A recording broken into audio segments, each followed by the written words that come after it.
course. And with that, I am so thrilled to welcome you all to the Great Rebalancing Act. I'm Randi Braun, and I am so excited to be joined by my dear friend, Claire Wasserman. Hi, Claire. Yay, we are taking our, offline chats. We're making it public. We're going to basically, this is an extenuation of our own little therapy session. So we are really grateful that we can make it transparent with you guys. Yeah, exactly. So thank you to 100 of our closest friends for joining our impromptu chat. Claire, we know that there will be hundreds, if not thousands, by the time we get this on your podcast of other women who listen to this conversation. So whether you're here live with us today or you're listening and follow up, we're so thrilled that you joined the conversation. Just by way of formal introduction, my name is Randi Braun. I am, like Claire, a best-selling author. My book is called Something Major, The New Playbook for Women at Work. I am the CEO and founder of the women's leadership coaching firm, Something Major, and I am so excited to have Claire with me. Claire, can I make you cringe by reading your full bio because you're so freaking impressive and I want to celebrate you? Yeah, yes, cringe away, or I'll cringe away. Okay, perfect. Feel free to show us your gorgeous book cover. If you don't have it, I do. So Claire, I feel like I color coordinated for your book today. I didn't even realize it. Yeah.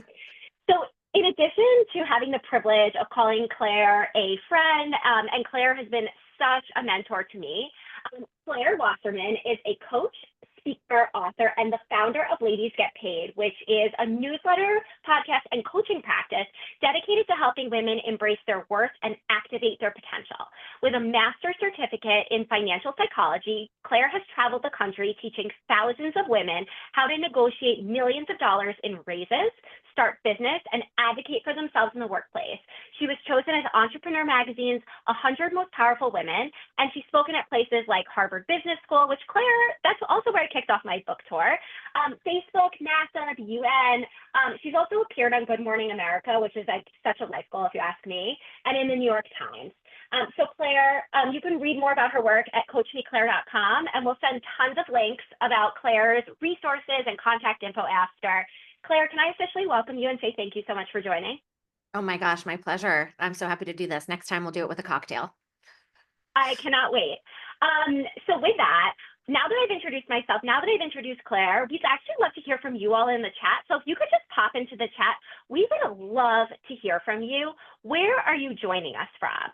Where are you joining us from? It's just super helpful. For me, it's the afternoon here in DC. Claire, I know, is joining us from LA. So please feel free to throw that in there.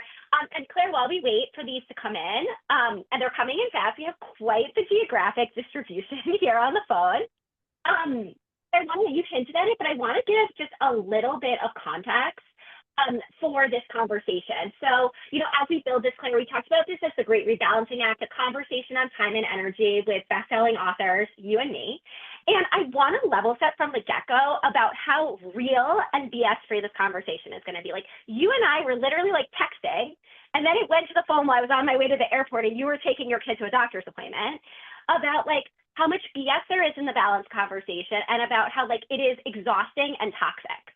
So I'm thrilled. And any thoughts you have on like why we need to have this conversation before we get into it? Yeah, I mean, there's a lot of reasons. There's the larger American culture that I'm assuming most of us are operating within, right? Of like, prioritizing hustle, workaholism, you are what you do, your net worth is your self-worth. I mean, there's a lot of messaging in the larger culture that we're all brought up in that just primes us for burnout. And then there's who's giving advice around this stuff. And I have always found it to be, and I'm curious how you feel and everybody in the chat, it's very male. Right. A lot of, whether it's, and no disrespect to like Ryan Holiday or all of those guys, but it's like, well, what did the Stoics have to say about this? And I'm like, well, that's not exactly who I want to hear from. I want to hear from somebody who's like me, and who can talk in real talk and real tips. So by the way, guys, this is going to go way beyond the abstract. We will make sure to always give you action items, but somebody who's acknowledges the systemic inequities that we operate within, the pressure to be perfect. So it's not just, oh, my boss is a micromanager, but there's deep seated socialization that we also have to contend with. And I wanted somebody to be, I mean, I'll use the same word I did at the beginning, which is transparent about both the struggle, but also what do you do next? And being careful to never give a one size fits all kind of prescription. Like, because this worked for me at this moment in my life doesn't mean it's necessarily going to work for you or even for myself in a year. However, here are some universals, right? So I think, long story short, I think nuances have been lost in this conversation of how to rebalance and as the antidote to burnout. I yes, and I love all of that. And I would just add two things. Claire, I love the way that you hit on the systemic issues. I know it's something that you write about in your book. It's something I write about in my book as well. And here's the thing that I want everyone to level set on with me and Claire today is we're going to acknowledge the systemic and the macro issues. And I just want to let you know, like, it is not your sole job to change the macro culture. What I hope you'll walk away with today are tips, and I know Claire shares this, so that you can change the microculture of your decision making, your relationships, your stakeholder conversations, while we wait for the macro culture to catch up with where we need it to be. And then second, to use a word that Claire used, right? No one size fits all, no prescription. I always say, Claire, I think you've heard me say, because we've done other events together. Every time we come to a something major event, Claire and I make the assumption that every single one of you is a different woman with a different experience, a different origin story. Just Claire, even looking at the geographic representation of the chat, we have as big city as Manhattan, and we have people joining us from North Dakota. We have women across the United States, and we have women dialing from other places in North America. So we want to take that holistically and say, like, this is more of a buffet. Claire and I are going to share a bunch of ideas. The idea is not that you walk away with every single thing that we said to radically transform your life. In fact, Claire, I feel like the pressure or the message on TikTok and Instagram of like radically transform your life is so toxic. I'm all about incremental changes. So I don't know about you, but I hope we're going to get a lot of incremental tips out of today. And like I said, just hit record on a great conversation that you and I were having while we were living our crazy life. Because Claire, I think people don't understand this about me and you. It's like coaches, they're people too. Like we're also stressed, right? We're also running businesses. We're also busy. So Claire, I have a question for you, but anything you want to say before I jump into it? Oh no, just the pressure to be when you're supposed to have the answers for other people. My joke is I'm just like a couple of steps ahead. I'm just like running really fast to try to figure it out and then throw it back. But I mean I created my company because I needed it. I needed to talk about money. And yeah, so it's very interesting to be in the position where you provide guidance when you're also a human being with total Yeah. flaws. I just wrote about this yesterday on social media. I was like, I'm having a Monday. And if that doesn't work for you, then I'm the wrong coach to follow. I'm the wrong coach to hire. And Claire, I always say it's like my life's just as stressful as yours. I just like actually practice the tools that I use and it makes my life better. So Claire, with that, I feel like we've been throwing around this term balance a lot. And I thought it would be really helpful to level set. And we'd love to hear from you in the chat. Like, what does balance mean to you? Clearly it means something. Otherwise you wouldn't have taken time to dial in. Claire, like when you think about the concept of balance, what does balance mean and why has it become such a crazy, unattainable myth for women? Uh-huh.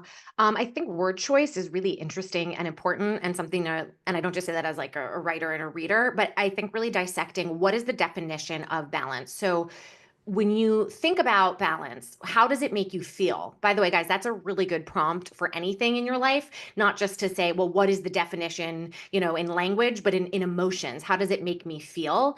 And I would say I could tell you how balance makes me feel, but if I were to have told you what does it look like, I would have thought it would mean in a given day, I would feel like I would 50% with my kids, 50% with my job, like and what I've since realized is balance for me needs to be looked at in a given month or a week or a quarter, that potentially a certain week could have no balance in it. However, over time, if I'm being intentional, because that's going to be the critical, I think we're going to come back to the word intentionality a lot here. Over time, taken together, I actually am achieving balance. So I find it to be really an interesting view of being in the moment, but stepping back, being in the moment and just constantly reevaluating where am I in my life in a given period of time. But for everybody here, we have to determine like, what does that period of time look like? And then what does balance feel like within it? I love that. And, it's funny. I don't know when it happened, but suddenly, maybe it was the pandemic, but suddenly the standard for balance did become like the day. And I don't know if it's influencer culture of all these people sharing, these viral videos, this viral genre of like, come through a day with me or come to work with me or everything in that genre.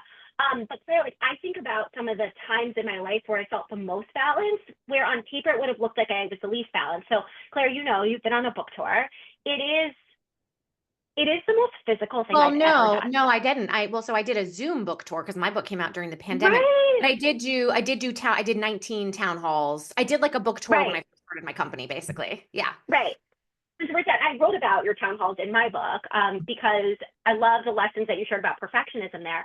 So like I think about Claire, like when I was on my book tour, it was the most physical thing I've ever done. It was like I could be in 3 cities in 3 time zones in 2 days. And people kept asking me how I was. And like I kept saying my book tour ended on June 30th. I kept saying it was like the month of June. I'm as tired on June 2nd as I knew I was going to be. I'm as tired on June 16th as I knew I was going to be. But I planned the whole summer. And Claire, I think you and I got together that summer in LA. I planned my whole summer as a sabbatical. And so like that's the thing is like there is a push and pull to this. And so where I would push you, for those of you who are here today, is like, where is the fine line between knowing that you need to push and knowing that there's going to be a moment to pull back? And telling yourself the myth of, oh, it's just this season of life. Because Claire, Mm. like, in my book, that's something I talk about these self-care myths that we tell ourselves is that too often it's when we kind of like gaslight ourselves on our exhaustion because we say, oh, it's just this season of life. It's just this season of life. It's just this week. And sometimes that's true and sometimes it's false. And so what I would say is like, if you're telling yourself that story, just check yourself. Is the story fiction, nonfiction, or fiction based on a true story? I'll also give an example of I was going to say a client, but she's a friend. And she's somebody who is working a lot of hours. There's nothing to be done about it. Like this is the amount of work that is required at this job, and she's done everything she possibly can to like create boundaries and etc. And she's exhausted. She's burnt out, but she's not in the position where she can quit. And she's the person who always says, "This is a season of my life." Okay, but this is her Mm-hmm. life. There's no seasons. This is just the job, and it's her life. And here was my counsel to her, and it goes back to your word incremental before. My counsel was this: she needs, if she can't get another job, she needs to at least 3 times a week, 30 minutes, okay, each time, because she wants to be a screenwriter. She has to work on her screenplay because that provides her oxygen that, it's her oxygen mask that allows her then to go back to work and know that at least she's doing something for herself, that not everything is for everyone else. And could she commit to those 3 times a week, 30 minutes each? The only reason I say 30 minutes is because I realized that for myself, if I didn't do my creative writing projects with 3 times a week, 30 minutes, I started to feel just mentally unwell, to be honest. I mean, forget burnout. I just felt like I wasn't myself. So that would be an answer for balance, right? I mean, I'm telling her to do more. So you would maybe say, "Oh, I don't know, is that the best kind of advice?" So again, the question then becomes, well, what gives you energy? Do that. I love that. And it's so funny that you say that because one of the biggest pieces of pushback I get with my clients, like, same with you, they come, they're busy. And for some of them, like, it is just the nature of the beast. Like, I know there's quite a few people here in DC, like, sometimes they work on Capitol Hill. They don't get to choose when there's government shutdown. They don't get to choose these things. A lot of us have schedules that are outside of our control. And Claire, one of the biggest myths, just throw me a +1 in the group if you're an entrepreneur or self-employed. I always love Claire when people are like, oh my God, you're self-employed. You must have all the flexibility. And I always tell people the secret about entrepreneurship is that you have all the flexibility in the world, but you also secretly work all the time because you work for yourself. But I digress. And Claire, one of the things I always talk about with clients is like, if it feels like one more thing, then maybe you're just not choosing the right self-care. So like, you actually have to, I mean, Claire, I know you and I talk a lot about this, about like this pressure to optimize. Are you reading because it's self-care? Or are you reading because like, it's important to you to hit your Goodreads challenge?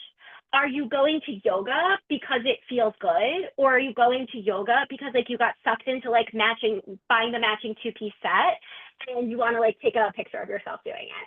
And so I would say to you, number one, just to like just share some tips, like gut check yourself, like, does this feel good? Claire, I know you and I have both struggled over the years, and we've shared this about like our bodies and our relationship with our bodies. And for me, when I was losing my baby weight after my first two babies, I realized like, oh, I'm working out and I'm calling it self-care, but it's not pampering, it's really policing. So like number one, does your self-care feel good? Number two, are you pampering or policing? Number three, is it nurturing or is it optimization? And number four, if it doesn't feel good, try something else. Like I feel like Claire, like our relationship with ourselves is like a relationship with a long-term partner. It's like it gets stale. You got to mix it up, and you got to mix it up with yourself and your self-care. Yeah, and I find we're too close to ourselves. Also, so that kind of throws a wrench in this, right? Where you're like, okay, I know myself best, but do you? Not to get too philosophical about it, but if you have a person in your life that you really trust that can hold a mirror up to you, for me, that's definitely my wife. And, she'll gut check me when we're reading in bed, and she's like, I know you're reading for work and you want to read for work. Like I want to self-educate and I love it. She goes, what about reading for fun? What about fiction? And I resisted that. And so I think, and I said to her, well, I don't want to. Well, I think it's interesting to examine when we don't want to do something or when we have resistance to it, because maybe that's the very thing we also need. So I know I'm saying some contradictory things, but, gut check yourself, but also have a person who can do that with you.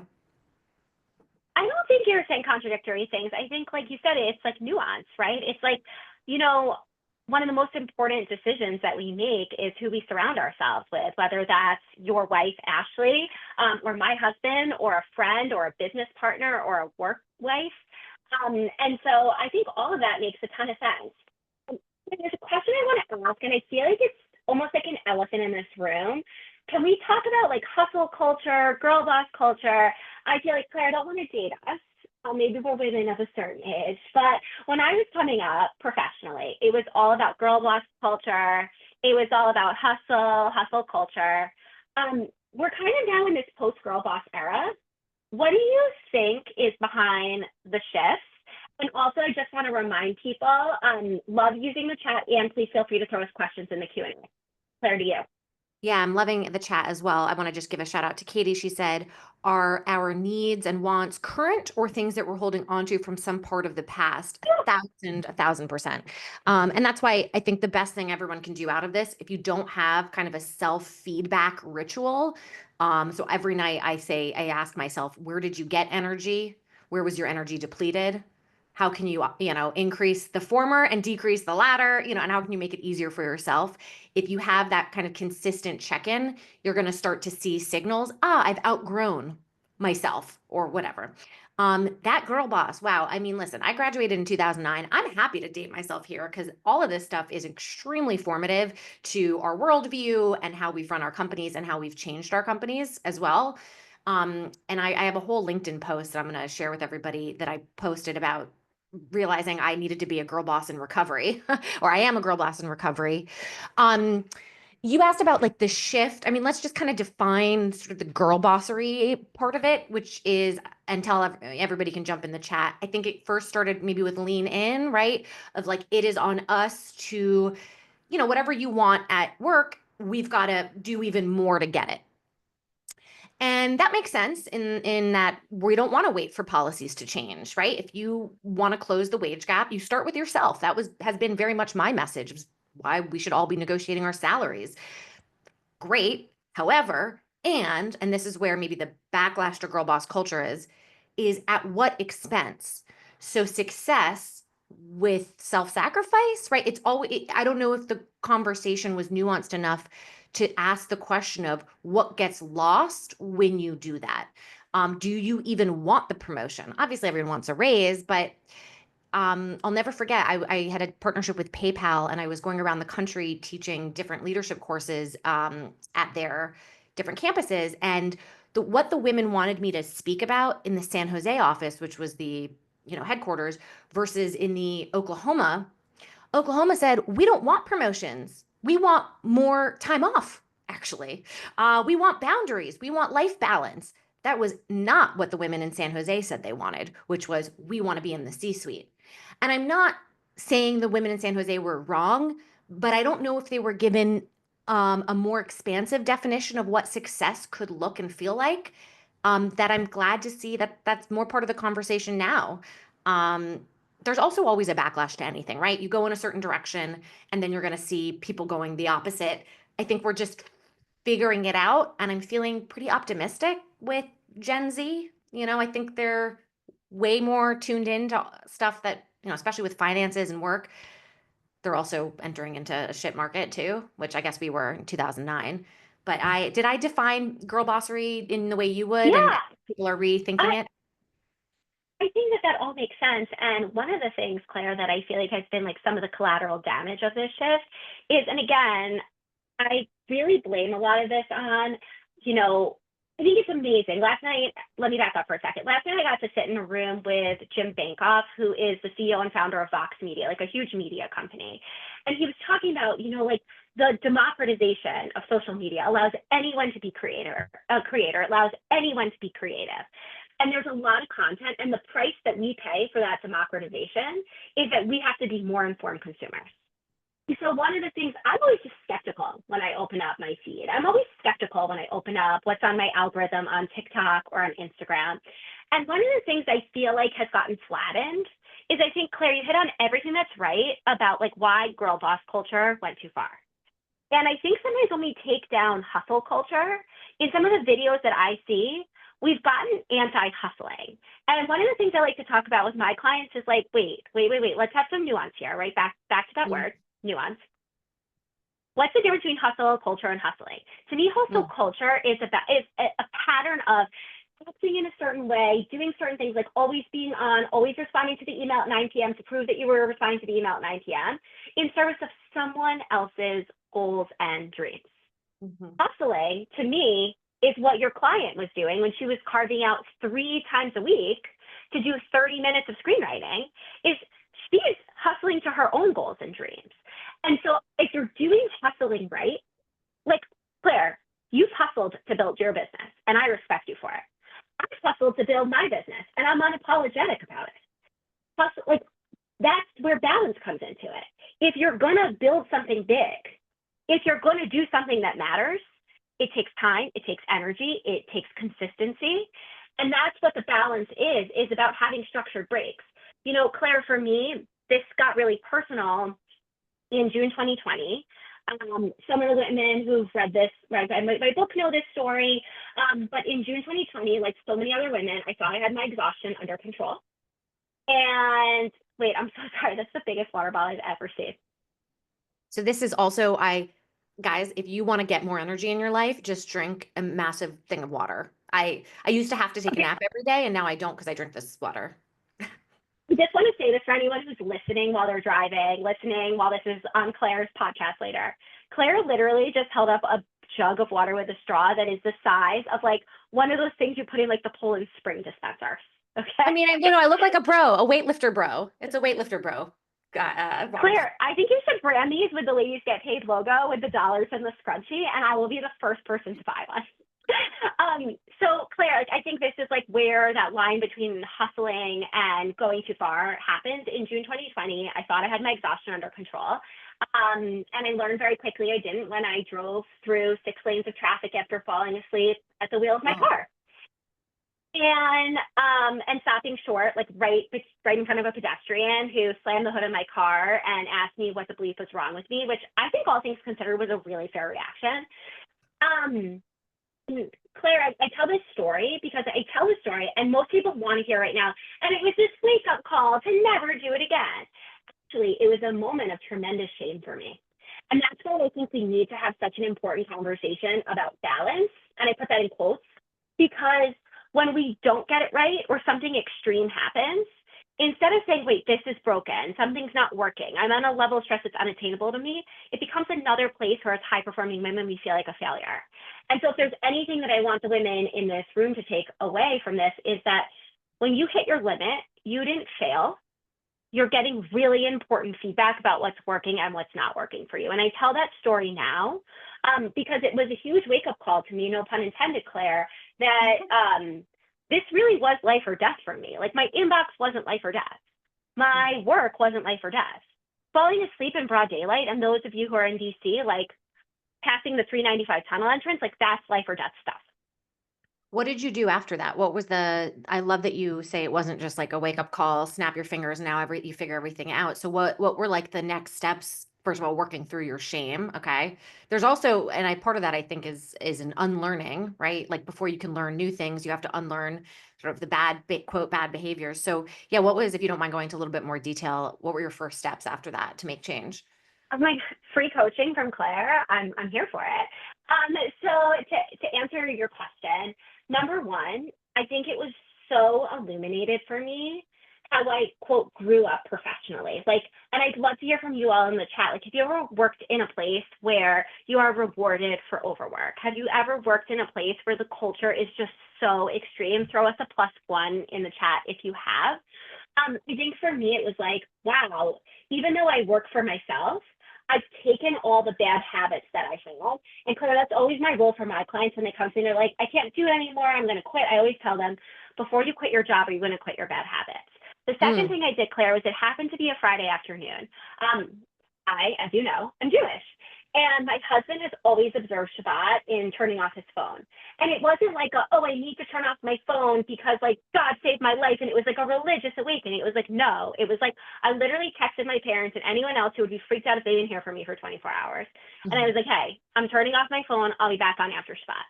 And it took 24, really 25 hours of having no phone. And I was like, whoa, I need to find ways to disconnect.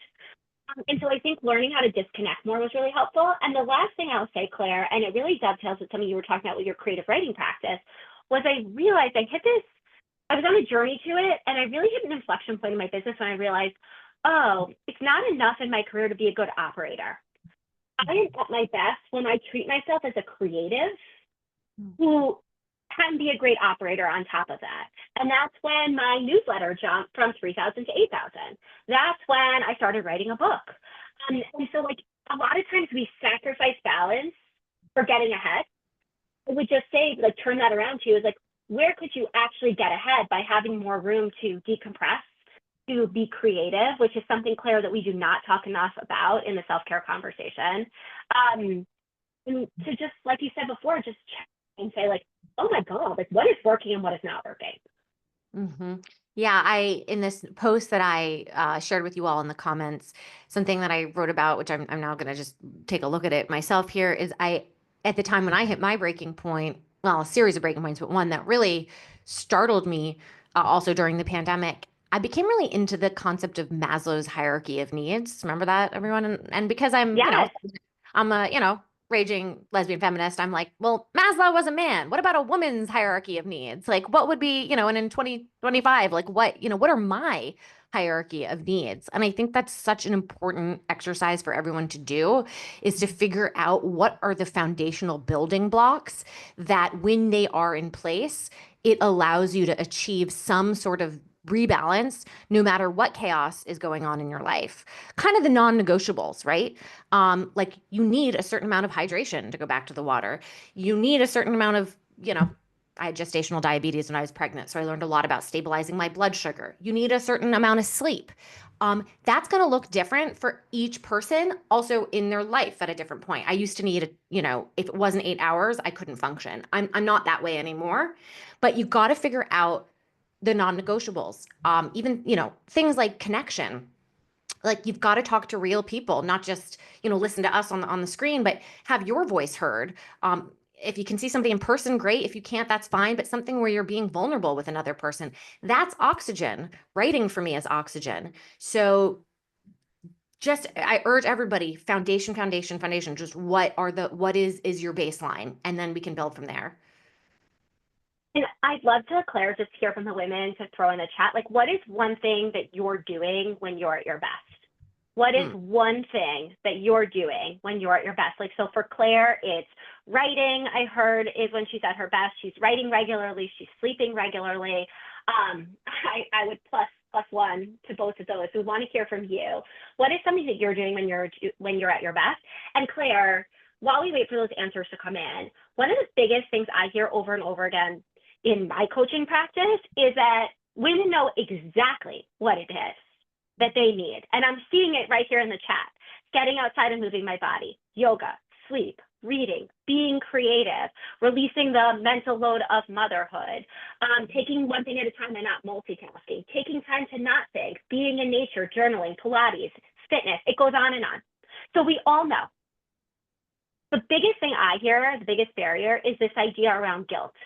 Mhm. What, pardon me, I don't want to like get this censored, WTF is up with feeling guilty for doing what makes us feel good? Like, I have a perspective on this. I'm curious what your perspective is, because we need these women to walk away from this webinar today empowered to feel less guilty. Mm-hmm. Yeah, I would say I think it's because when you fulfill your own needs, you are taking up more space in the world, and we are socialized to accommodate others. We are socialized to give life to or not socialized, like we are made to give life to others. And somehow that means we are now less than for it. And it seems a lot of us feel like there's a zero-sum game, right? More for me, therefore means less for you. So if I fill my cup, well, then I'm not filling my children's cup, right? Yes and no. We could say, well, when you are doing your best, then you show up better for them. Great, but there's also only so many hours in the day, right? So there's also a nuance that gets lost in that part of the conversation. But I do think it's when we declare our desires and we actually go for them and put boundaries around them, like, hey, I'm not going to do this for you because I'm doing this for me. Well, my gosh, does that mean we are now up against thousands of years of socialization? It's a very deep deep burden, and it is not one individual's, quote, fault. I completely agree. And it's so funny that you say that. I run a coaching cohort for working moms. And yesterday, every time at the top of the cohort, Claire, we shared what a win was. And we had someone in the cohort say that she said no to something, like a big no to something at work. And I said, how did that make you feel without missing a beat? She said, I said, oh, chills. Here's the thing about guilt. So my biggest issue with guilt is that a lot of times I feel like women say that they have guilt when they actually have three other things: FOPO, regret, or are feeling undeserving. So like, if I could just, will you indulge me while I just break this down for a second? I love this. Yeah, when we talked about this before, I thought it was really smart. So guilt is the way that we feel when we act in a way that crosses the line on our values or our personal code of conduct. So like, if I lied to Claire, I might feel guilty about it because things I value are like friendship, transparency, integrity. That's a lot of times we say we feel guilt, and I'm going back to the chat, Claire, to see what people love to do. We feel guilty taking the time to read. We feel guilty spending the time with loved ones while putting our work phone down. We feel guilty taking the time we need to go out in nature. But we actually feel FOPO. That's fear of other people's opinions. So the next time you say you feel guilty doing something, I just want you to check yourself. Do you feel guilty? Or are you afraid that you're going to be viewed as a slacker, a bad worker, a bad mom, a bad friend, selfish? That's FOPO. Second is sometimes we feel regret, Claire. A lot of times we make a choice, and the difference between guilt and regret is saying when we regret it, wait, I made a choice, and I don't feel guilty about the choice. I just realized in retrospect, I don't like my choice. So Claire, you have twins. I have three kids. By the way, like, this is not specific to motherhood. It just happens to be a story about my kids. When my oldest was little, I went away for a weekend to a bachelorette party. And the whole time I was gone, I felt guilty. In retrospect, going to celebrate my son wasn't a violation of my personal code of conduct. I just and no offense, I hope she doesn't hear the trip, it's just didn't love my time on the trip.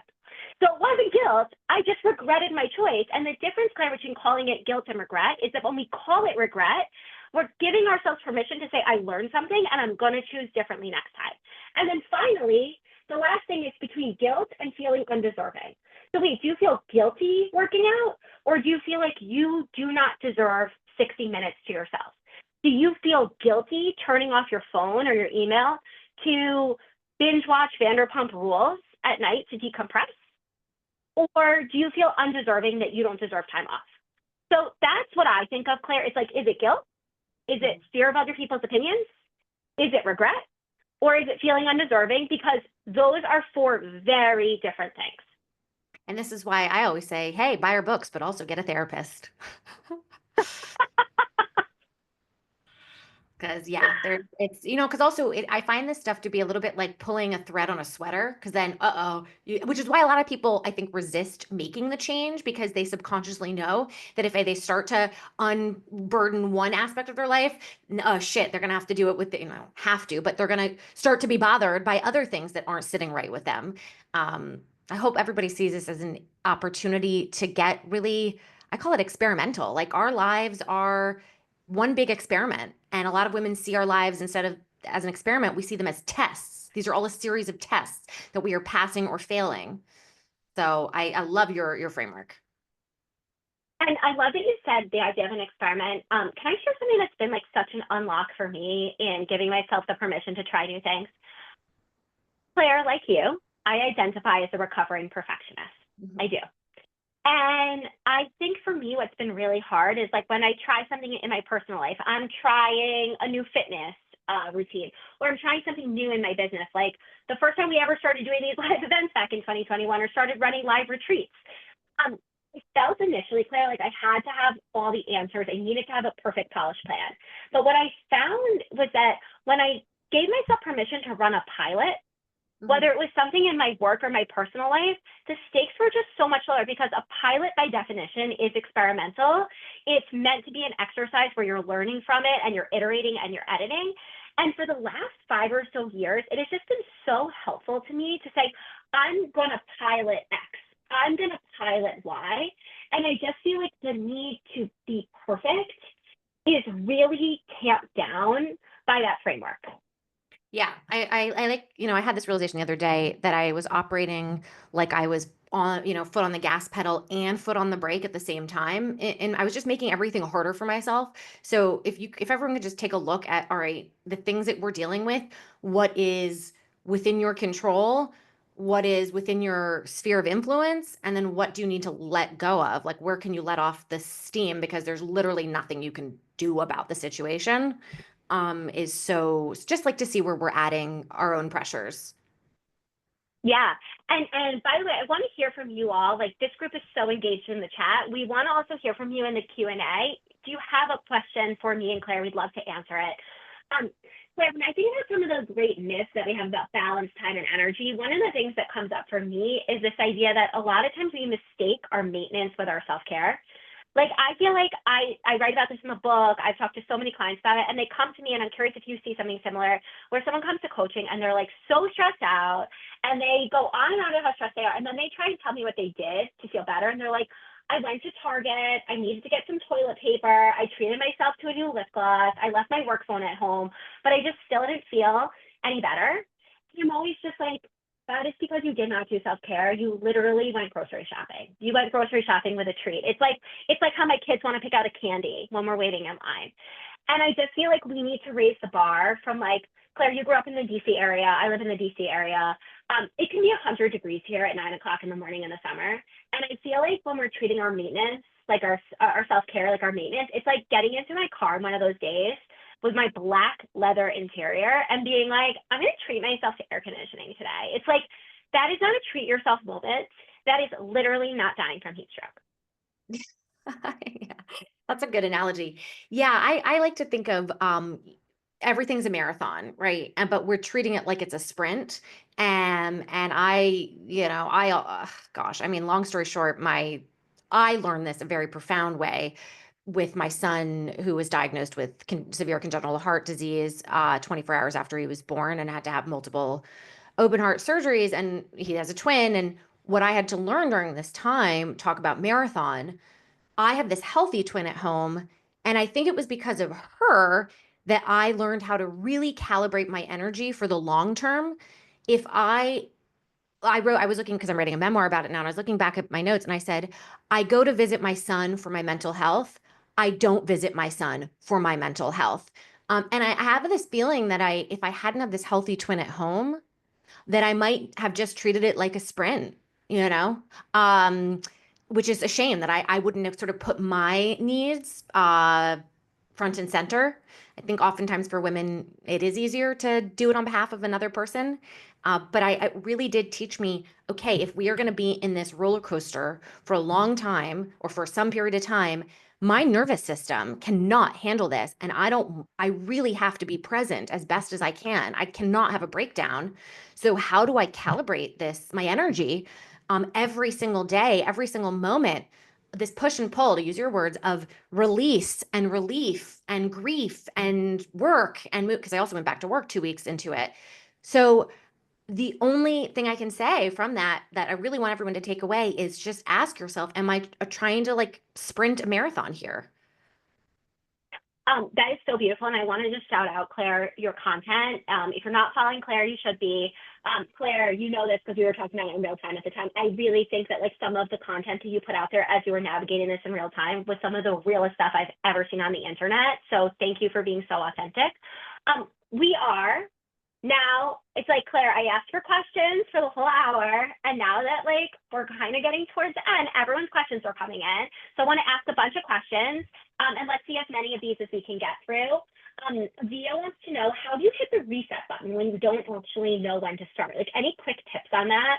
Like, how do you hit the reset button when we don't know when or where to start? Oh, okay. Well, maybe that for the person who asked the question, when you say you don't know when to start, do you mean do you not know where to start? Because when signifies like a timing question. So I don't know if Randy, you want to answer it first. I just was curious to get clarification on it. Yeah. She Okay, says definitely both. when she's a sleep deprived mom. So I know Avia, like me, we just had our third babies within weeks of each other or this summer. So why don't you start with the when, and I'm gonna give a few tips for the where. Well, if we start when we're already burnt out, now we have to work through a deficit as well. So that unlearning of quote bad behaviors, right? So it's going to just be harder. So moving forward for everything in life, if we can try to get that foundational, as I said, Maslow's hierarchy of needs. So whatever your hierarchy of needs are to be a person with oxygen in this world, do that before you need it. Okay. Otherwise, it's just going to be harder. When you're in a situation where you're confronted with, oh my gosh, I got to get myself out of this, I would say first identify what is like the primary feeling that you would like to have. So if a year from now, I were to ask you, describe this year in 1 to 3 feelings, perhaps you say calm, confident, grounded, or whatever. Okay, great. What is the biggest blocker right now to that? You're going to have lots of blockers. You can write them all out, but try to identify. When I say biggest, I should really clarify and say the blocker that if you were to remove it or to work on it, it would have the greatest impact on your life, that there might be a sort of domino effect. Um, and you'll probably find it's a combination of a mental health thing, like there's a mental practice that you need to develop, and also a logistical practice. So when I see mom sleep deprived, right, this is where, is anyone helping you? Is your partner stepping in, et cetera, right? Are we co-sleeping here? Should we get the baby in the crib, right? So it's not going to necessarily be one thing that will fix, but try to focus on the thing that if you did it, would have that domino effect. What do I you think? love that. And I would just add, Avia, like for me, one of the things I always check myself on is like, what feels good right now? And I think as women, we have forgotten how to ask ourselves that basic question, like, what feels good right now? Yesterday, I literally couldn't get my life together. I was so tired. I could not get up. I was running. Some of you know I had a major reconstructive surgery on my knee 3 weeks ago. I was running late to physical therapy. I was so tired on the bus. I missed my stop. I had to hobble back 2 stops. I mean, it was just like I was a human disaster. And instead of trying to power through and get through my entire inbox, it was like, what feels good right now? I think I need to walk. I think I need to wake up. It was 10 o'clock in the morning, but I was like, I am so not ready to talk to anybody. And so number one, thinking about what feels good right now. And via number two is I'm a huge fan of like conquering this through like what Dr. Ashley Willens at Harvard Business School calls micro moments of self-care, where it's like you take 5-minute breaks. Like, Claire, I know that Whitney Houston's Didn't We Almost Have It All is exactly 5 minutes, because sometimes when I have 5 minutes in between meetings, I literally blast it and I lay down on the floor and just like relax and listen to the music. I have an entire Spotify list of 5-minute songs that I use to check myself and just like chilling out for 5 minutes instead of writing my email. And then via like I think about the weekly things. Okay, always have Shabbat, and then monthly and quarterly. Like, when am I taking that annual day away with my girlfriends? When am I going on vacation next? Things like that. Claire, we're going to lightning round these, so I want to get through as many as possible. Let me ask this a great question about the shoulds. I have a lot of work flexibility, but I'm still ingrained to say I should be at my work by desk nonstop from 8:30 to 4:30 every day. I'm efficient. I can get it done with less time, and I'm just creating more work for myself. Emily, here's what I would say is like one of my clients once said in coaching, why am I shoulding all over myself? So why are you shoulding, shoulding all over yourself? For me, Claire, should is a signal that I'm taking on someone else's values, someone else's stories. So it's like, where can you get a little bit more curious? And Emily, for me, should is where I go back to that framework of, wait, I'm clearly attached to a story. Is it fiction, nonfiction, or fiction based on a true story? Claire, what would you add about should? Yeah. I mean, I would get a little more specific with, we've got like the how you relate to yourself internally and then how you're talking to the people you work with. So if, let's say they're expecting you to be at your desk and you're done with your work, and maybe this is going to be an anti-advice maybe to Randy here. Maybe you should keep working, but just not on their stuff. Like, you have your own project, right? Like maybe it's, and maybe that's a nice transition from like, until we're comfortable turning off our laptops because we're like, we did all of our priorities here, and I can defend everything that I did. There's nothing more to do, but I'm like, I should be sitting here. Okay, cool. Let's keep working, just not on their stuff. I love that.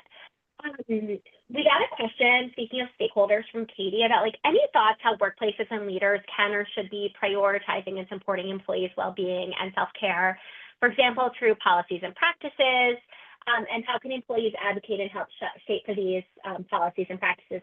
And I will shout out Katie. Katie, I'd welcome your thoughts because I happen to know that Claire, Katie is one of the most brilliant women working on mental health policy in Washington, D.C. So Katie, feel free to put your thoughts in the chat. But Claire, what are your thoughts? Yeah, I think this is where companies probably should hire outside counsel here for how do you, okay, so let's just think about why do people leave companies? Where does unhappiness or lack of productivity and burnout stem from? And it oftentimes comes from the manager, right? That the manager doesn't know how to manage because who does unless you're trained? It's hard to be naturally good at this stuff. Well, how do you manage people well? It's usually because you know how to communicate. And a lot of people have different communication styles. Of course, there's like archetypes to this. So I think it's understanding what are the needs, the communication needs of the employee, because if they feel safe enough to speak up that they're struggling or the workload or things are confusing or they don't know priorities, like first, is there a baseline of a culture where people know how to speak up and listen to each other? I would say is probably a great foundational first step. And then do people know what their priorities are and what the goals are and why we're doing this? Because you're going to find people working with way more energy when there's that collective, like we're in it together because we have a purpose. Um, so that's a very short answer for a very big and good question. I completely agree. And the only things I would add are I would underscore again the importance of how important it is for the leaders to lead. One of my favorite interviews I did for my book was with Neka Chiazor, who at the time, Claire, was one of the senior most executives at Cox Communications. And now she's the president of the Public Affairs Council, which is a huge job here in Washington, D.C. And Neka talked about like how on her team, it was so important to her to always mark on her calendar when she was taking vacation, when she was going to the dentist, when she was even getting a massage, because she wanted to create that permission structure. Well, when you are the head of a huge department at a huge company, that sends a really strong message. Claire, I will also say, to me, I find the biggest culprit of some of this burnout at companies isn't just poor management, it's sloppy org chart management. It's the fact that the people at the top making the org chart, they don't have enough insight into the necessary staffing structures to balance load. And I always say, it's like, wait, like, can we just double check the org chart and make sure it makes sense? And on this, Claire, I want to read a beautiful comment in the chat from Eileen. She says, I am in an industry that has been heavily hit by Doge. Many of my colleagues, my team, my boss have been furloughed or laid off. I have continued working, but on a reduced schedule, and I thought I was feeling survivor's guilt. But it's helped me reframe as I'm really experiencing FOPO and feeling undeserving. I finally spoke up this morning to my new boss and about how I'm essentially still working full time, and he is already planning to bring me back to full-time pay. I really only had to ask. And so if we could just shout out Eileen and give her some love in the chat. Yeah. I really, really think that so much of this, Claire, is and this maybe is like a whole part two, is about how we own our message with other people. A lot of times we're so attached to the story about like what we can and can't ask for. So interrogating what can we and can't we ask for ourselves, and also like what should we ask? Like, Eileen going to her boss.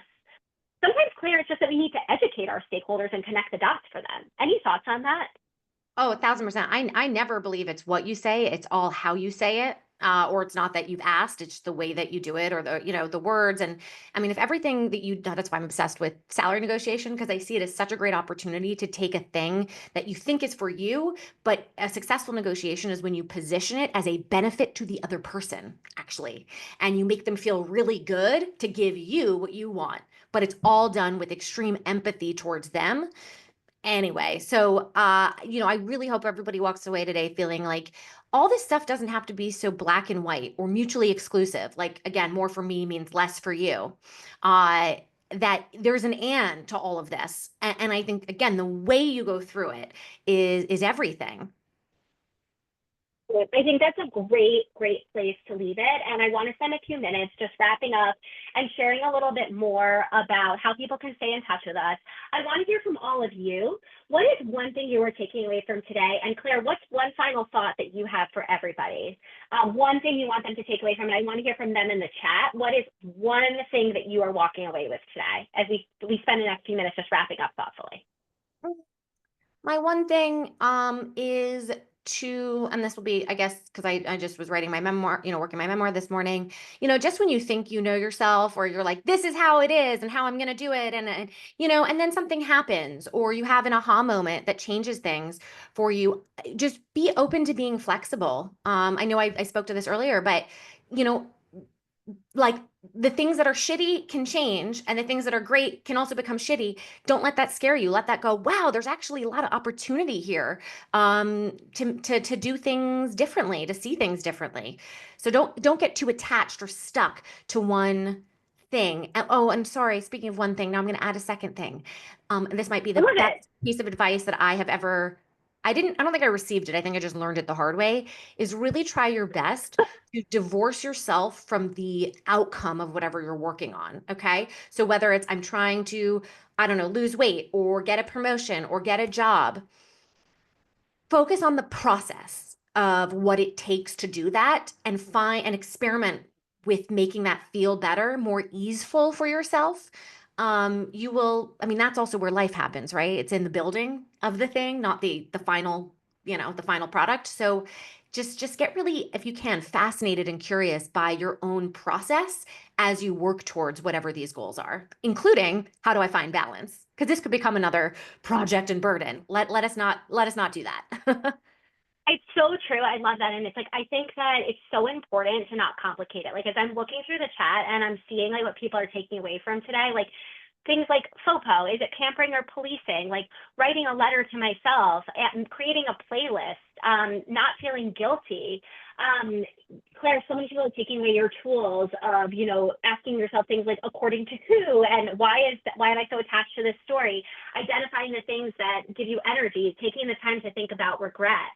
Um, my final thought that I would say on this is clearly this has resonated for people. And so what I want to challenge everyone in this webinar to do is to say, okay, now you know what it is that you want to say yes to. I want to say yes to recognizing when I have FOPO. I want to say yes to taking the time to figure out what gives me energy. Claire, I'm a huge believer in like, what do you need to say no to protect the yes? What do I need to say no to protect the yes? Because if saying yes was easy, Claire, this would be stuff you and I did 5, 10 years ago.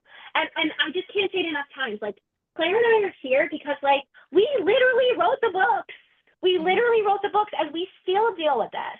And I just want to have a more honest, transparent conversation about the fact that, like, I love Taylor Swift, but she got it wrong when she said it's you, the problem is you. The problem is not you. The problem, as Claire has illuminated, is how so many of us are socialized. And I just want to share a few great resources for how you can keep in touch with us. Oh, wait, Claire, the first Randy, one is wait, hold you. on. Randy, Yeah. can I add, okay, the problem, it's me, the problem is me. You know what? The solution is me. That's Ooh. that's the key. That's the key because the responsibility is you, that you will find the solution for you. But the problem is not you. Yeah, I want to, Uh, that's really great that you brought that up. Thanks for teeing me up for that. And thanks for giving me a of shout out course. Higher Ground, which is going live later today. But if you want to join the Ladies Woo! Get Paid YouTube channel, I have an awesome, well, I'm going to say it's awesome because I made it, but Yes. a show for job seekers where I really try to give you, a breakdown of headlines and then expert guidance. People call in, it's real tips. And then I have a follow-up event, a live event for everybody to connect. So I hope that you follow me. I mean, follow me on LinkedIn and then you'll get the updates. I love it. So please keep in touch with Claire there. I know, Claire, just drop if you can. I know you did it throughout your socials and your newsletter as well. I also want to invite you to a few other events that we have coming up at Something Major. So I just popped in the link again for our upcoming events. Claire, you have to come to this one too. We're having one of President Obama's speechwriters come on Tuesday, May 20th at noon Eastern, 9 a.m. Pacific to talk about finding our voice and shaping our story. So President Obama might be one of the most famous orators of our time. So I'm so excited to have this resource on how to learn how to own our story. If you're looking to hang out with me in real life, we also have a retreat coming up. Unfortunately, our DC retreat is sold out, but we have 2 spots left. If you want to come hang out with me in the Hamptons in September, that is a very extreme way to get rebalanced. Certainly not necessary, but please be in touch if you want to learn more about that. You can find all the info again on the events page. And then finally, I have my social links right here. So if we're not already connected on LinkedIn or on Instagram, feel free to find me there. Claire, I just want to take a second to thank everyone who joined us. This was so amazing. I love hanging out with you, Claire. Let's do it again soon with an audience. Yeah, that was awesome. Really appreciated you all. Yay!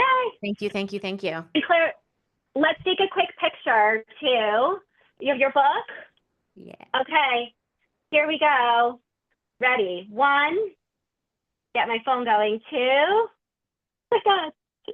And technology, go, go, gadget. Did anyone else here grow up watching Inspector Gadget? No?